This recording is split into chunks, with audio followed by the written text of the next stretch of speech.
अगर इस्तीफा मांग रहे हैं तो क्यों मांग रहे हैं, और मध्यस्थता करने की बात करा तो कहें थी जाना है कौन है। इंटरनेशनल मीडिएटर बेचना चाहता है किसानों को बेचना चाहता है कि दुश्मन चौटाला। और जब दिन में पंचायत हो जाए है कि बीजेपी जेजेपी का प्रोग्राम नहीं होगा और गांव में बहिष्कार होगा, लेकिन शाम को ही उस गांव के लोग यहाँ पे प्रोग्राम करवा दें और किसी की हिम्मत नहीं है कि उनका विरोध करें। में वोट की चोट भारी होगी, इस साइड में सबसे ज्यादा बुरी गति होगी बीजेपी की। आप देखना रिजल्ट के दिन। तो ये बात हो रही है। हाँ, किसी भी जगह पे बयानबाजी हुआ तो उसमें एक बात सबसे पहले बोली जावे कि चंद चेहरे हैं जो आईएनएलडी के हैं, उन्होंने साफ तौर पर खुला मंच तय यह बात कही है कि आईएनएलडी के हम उन्हें प्रूफ कर सकते हैं कि वो पार्टी विशेष से हैं और कोई है ही नहीं है। किसान तो हमेशा ही हमारे साथ है। अब यहाँ आईएनएलडी का कैंडिडेट मजबूत है। किसान कह रहे हैं बीजेपी को हराना है तो किसान आईएनएलडी की तरफ जा रहे हैं, तो इनको वैसे दर्द हो रहा है पार्टी से। मेरे भाई सुप्रीम कोर्ट इनका कब्जा में, सुप्रीम कोर्ट ये प्रचार चलवा रहा है। आपने कभी सुप्रीम कोर्ट का सरकारी करण देखा है? आपने सुप्रीम कोर्ट किसी यहाँ प्रचार करता देखा है? सुप्रीम कोर्ट का जज है वो भाषा बोल रहा है किसान रोड पे आंदोलन नहीं कर सकते। सरकार रास्ता खोल रहा है तो हम दिल्ली जाने के लिए तैयार हैं। दिल्ली में अगर बुलाना चाहती है ना, संसद के सामने बुलाना चाहती है, इंडिया गेट पे बुलाना चाहती है, तो हम जाने के लिए तैयार हैं। कहते हैं कहाँ लिखा है किसी अनपढ़ भाई ने, बताइए कैसे जाएगी जमीन। अरे पढ़ लो मेरे भाई, कॉन्ट्रैक्ट फार्मिंग के सेक्शन 9 के अंदर साफ साफ लिखा है कि कोई भी कंपनी जमीन की सेफ बदल सकती है, उसके ऊपर रेंट ले सकती है। हमारी लड़ाई थानेदार के साथ हो तो चपड़ासी पानी पीनिया को सिफारिश लागेगी के। हमारी प्रधानमंत्री के साथ लड़ाई है। देवीलाल किसानों का नेता था, किसानों का मसीहा था, तो उसका देवीलाल का फोटो लाकर किसानों को वोट लेकर सारे वोट खट्टर की झोली में गेड़ दिए, बेच दिए सारे के सारे। न्यू मांगा हारे निर्दय गंदे आदमी। खास हरियाणा देखने वाले सारे दर्शकों ने सोनू बाली की राम राम। फिलहाल ऐलनाबाद में हाँ, और ऐलनाबाद में चुनाव हैं, तो जो लखीमपुर खीरी की घटना हुई थी उसको लेकर ने जो किसानों ने फैसला लिया था कि हर गांव में जाकर ने और कलश यात्रा निकाली जाए, तो यह कलश यात्रा इस टाइम पे ऐलनाबाद के अंदर है। हमारे साथ में किसान नेता सुरेश कोथ जी हैं, उनसे बातचीत करांगे। राम राम जी। राम राम जी। तो जो यह कलश यात्रा निकाली, तो कलश यात्रा सिर्फ ऐलनाबाद में है या पूरे ऑल इंडिया में निकालने की? देखिए, कलश यात्रा तो पूरे देश में चल रही है। हरियाणा में भी 3 चल रही है, अकेली ऐलनाबाद वाली नहीं है। ऐलनाबाद हल्के के लिए एक अकेली कलश यात्रा सिर्फ हल्के में रहेगी। एक यात्रा डाबा वाले से चल के टिकरी बॉर्डर जा रही है, एक यात्रा पंचकुला से चल के सिंघू बॉर्डर जा रही है, और सभी उत्तर प्रदेश के जिलों के अंदर जा रही, सारे देश के अंदर। क्योंकि ये कलश यात्रा पूरे देश के किसानों मजदूर को ये याद दिलाने के 700 के करीब किसान मजदूर शहादत पा गए इस आंदोलन में। आज तक सरकार हमारी बात सुनना पसंद नहीं कर रही। ये हर भाई तक अपनी आवाज़ पहुंचाने के लिए हम भेज रहे हैं। रही ऐलनाबाद हल्के की, ऐलनाबाद हल्के के अंदर हम अपने किसान भाइयों से अपील कर रहे हैं, अपने मजदूर भाइयों से अपील कर रहे हैं कि आप जाति धर्म में किसी लालच में बंट के बीजेपी को वोट मत कर देना। क्योंकि आंदोलन के दौरान ही इलेक्शन आ गया, आंदोलन के दौरान इलेक्शन है, तो इसके ऊपर सबकी नज़र रहेगी ये इलेक्शन में क्या होने वाला। एक तरफ है बीजेपी उद्योगपति पूंजीपति, एक तरफ है किसान और मजदूर। तीसरा कोई मामला ही नहीं है इसमें, तीसरी कोई जगह ही नहीं है। अगर बीजेपी हार जाती है, यहाँ इसकी जमानत जब्त हो जाती है, मात्र हार नहीं जमानत जब्त हो जाती है, तो किसान मजदूर जीत जाएगा। और एक फर्क पड़ेगा, मोदी भी सोचने में मजबूर होगा कि देश का किसान मजदूर आपसे खिलाफ है। अगर बीजेपी जीत जाती है तो बॉर्डरों के ऊपर जो किसान बैठा है, बीजेपी वाले साहब कह देंगे किसान नहीं है, तो किसान तो हमारे साथ अभी इलेक्शन जीते हमने, इसलिए हम हर घर तक अपनी आवाज़ पहुंचा रहे हैं। तो कहीं ना कहीं जब आप अपरली साइड कवर करा हाँ, तो देखा कि आंदोलन बहुत ज़्यादा मतलब मूड में रहा है हमेशा ही। किसी गांव में घुसने नहीं देते बीजेपी को या जेजेपी को, किसी को नहीं घुसने देते और खुला चैलेंज भी करते हैं। लेकिन यहाँ पर जब कवरेज करी है तो कोई बोलना पसंद भी नहीं करता। और जब दिन में पंचायत हो जाए है कि बीजेपी जेजेपी का प्रोग्राम नहीं होगा और गांव में बहिष्कार होगा, लेकिन शाम को ही उस गांव के लोग यहाँ पर प्रोग्राम करवा दें और किसी की हिम्मत नहीं है कि उनका विरोध कर दें। देखिए, मैं अपना बताऊं, संयुक्त मोर्चे ने एक फैसला ले रखा कि हम अगर विरोध भी करेंगे तो दूर से करेंगे, क्योंकि चुनाव है। अगर हम इनको चुनाव प्रचार नहीं करने देंगे, वोट तो इन्होंने जनता ने देना ही नहीं इनको। बाद में कहेंगे इन्होंने प्रजातंत्र का गला घोट दिया, किसानों ने हमारे को वोट नहीं मांगने दिया, किसानों ने प्रचार नहीं करने दिया।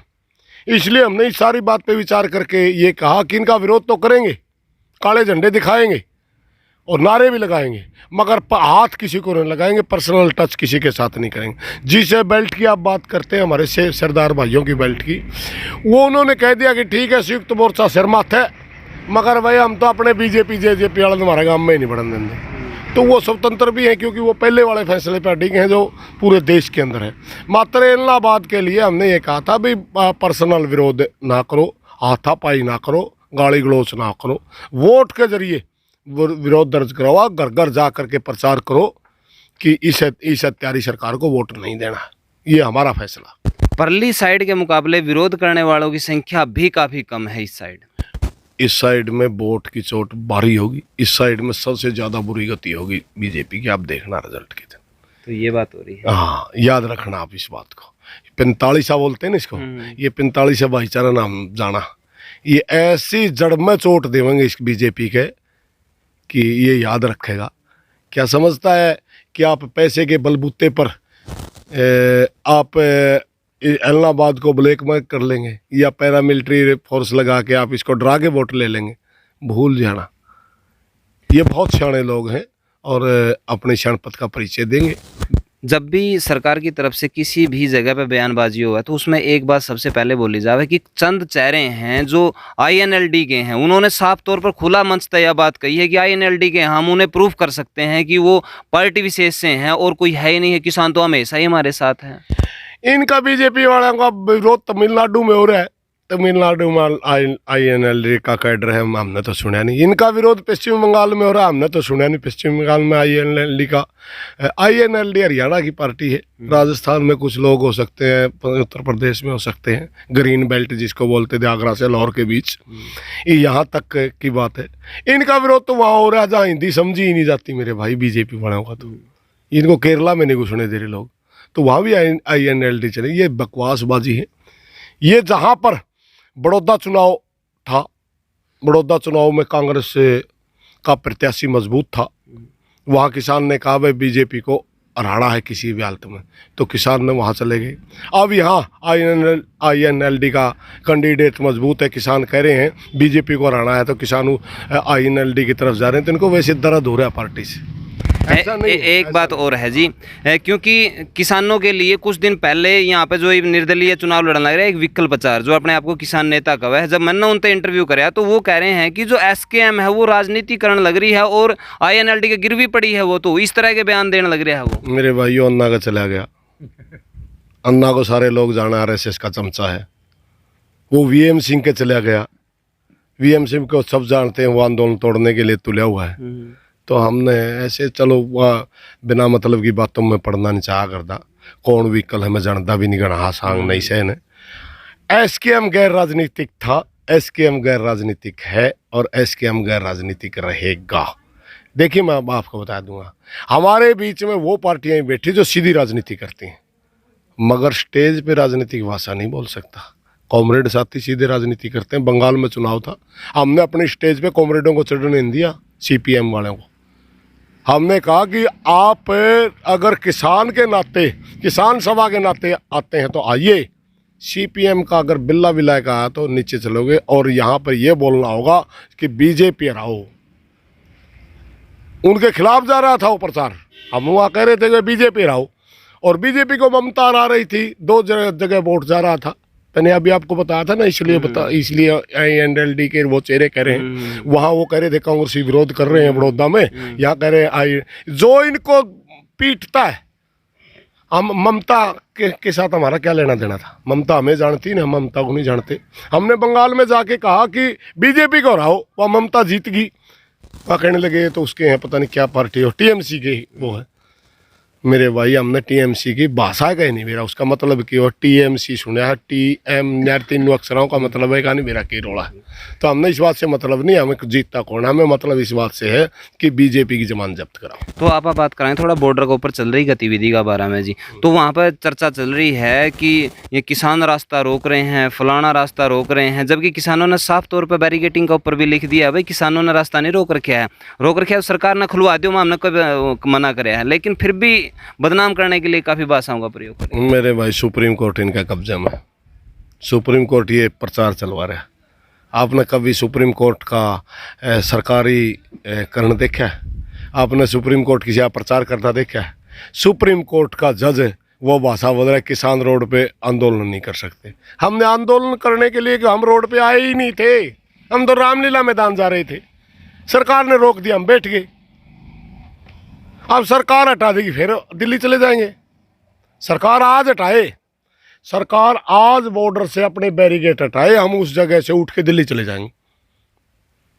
सरकार रास्ता रोक रही है, हमने रास्ता नहीं रोका मेरे भाई, ना कभी रोका था, ना आज रोक रहे, ना आगे रोकेंगे, आगे भी नहीं रोकेंगे। आज हटा दे हम दिल्ली चले जाएंगे। तो एक जो सोशल मीडिया के ऊपर एक कॉल आवा है कि भाई किसानों तैयार हो जाओ, दोबारा फिर से आपने दिल्ली में एंट्री करनी पड़ सके है, गाड़ी बैठना पड़ सका है, कुछ भी करना पड़ सके है। नहीं नहीं ऐसा कोई फैसला नहीं अभी तक, एसकेएम का फैसला अभी तक नहीं है।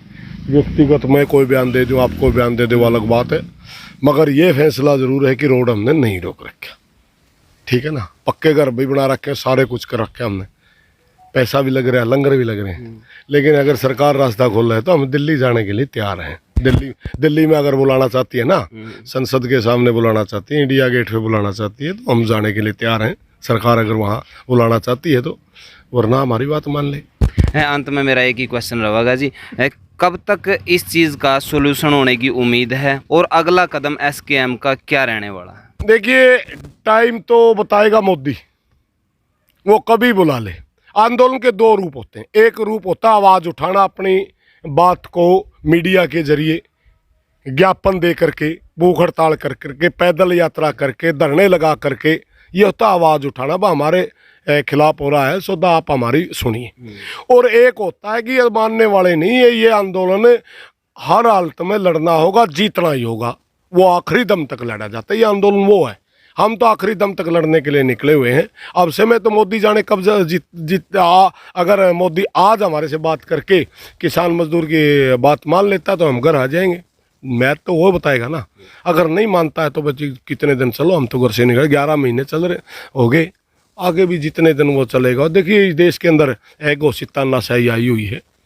अभी बीजेपी वाले वो पोस्टर वो लगा रखे हैं कि समस्याओं का समाधान करेंगे। क्या किसान की वो समस्या नहीं है? क्या किसान का मंडी टूट रही है वो समस्या नहीं है? क्या कॉन्ट्रैक्ट फार्मिंग के अंदर सेक्शन 9 में कंपनी किसान की ज़मीन पर लोन ले सकती है, उसकी ज़मीन को हड़प सकती है? क्या वो इनको दिखाई नहीं देता? एक कहते हैं कहाँ लिखा है किसी अनपढ़ भाई ने, बताइए कैसे जाएगी ज़मीन? अरे पढ़ लो मेरे भाई, कॉन्ट्रैक्ट फार्मिंग के सेक्शन 9 के अंदर साफ साफ लिखा है कि कोई भी कंपनी ज़मीन की सेफ बदल सकती है, उसके ऊपर रेंट ले सकती। मूर्ख बना रहे हैं बिना मतलब का कि ये हमारे बाप दादा उन्हें हमारे को ज़मीन दी थी बोने खाने के लिए, हम आगे अपने बच्चों को देना चाहते हैं, हम किसी कंपनी को नहीं देना चाहते। दिग्विजय सिंह से, क्योंकि मेरा याद आ गया बात, दिग्विजय सिंह का मैं इंटरव्यू कर रहा था, मैं कह रहा था कि इस्तीफा मांग रहे हैं, तो उन्होंने कहा कि अगर इस्तीफा मांग रहे हैं तो क्यों मांग रहे हैं, और मध्यस्थता करने की बात करा तो कहें कि जाना है कौन है? इंटरनेशनल मीडिएटर बेचना चाहता है किसानों को बेचना चाहता है कि दुश्मन चुटाला। इतनी आप में थोड़ी बहुत शर्म हो तो सीधी जाके मोदी को बोलिए ना कि किसानों की बात मानिए। मोदी बुला ले हमने, हमारी लड़ाई थानेदार के साथ हो तो चपड़ासी पानी पीने को सिफारिश लागेगी के? हमारी प्रधानमंत्री के साथ लड़ाई है। कह रहे हैं मेरा इस्तीफा क्यों मांगा जाने लग रहा है? तेरा इस्तीफा न्यू मांगा जाने लग रहा। देवीलाल का फोटो ला के वोट ले गया। देवीलाल किसानों का नेता था, किसानों का मसीहा था, तो उसका देवीलाल का फोटो लाकर किसानों को वोट ले गया। सारे वोट खट्टर की झोली में गेड़ दिए, बेच दिए सारे के सारे। न्यू मांगा हारे निर्दय गंदे आदमी। ये इस्तीफा जो हो रहा था ना, एसकेएम ने मांगा था ये भी। और तेरे पर भी स्कीम मांग रही थी। आज तो इस इस्तीफे पर भी सवाल उठा रहा है, देना तेरा खुद चाहिए था। और तो दूसरा जो किसान के साथ खड़ा था उस पर भी सवाल उठा रहा है। ये गंदे आदमी हैं, इन्हें कोई किसान से लेना देना नहीं।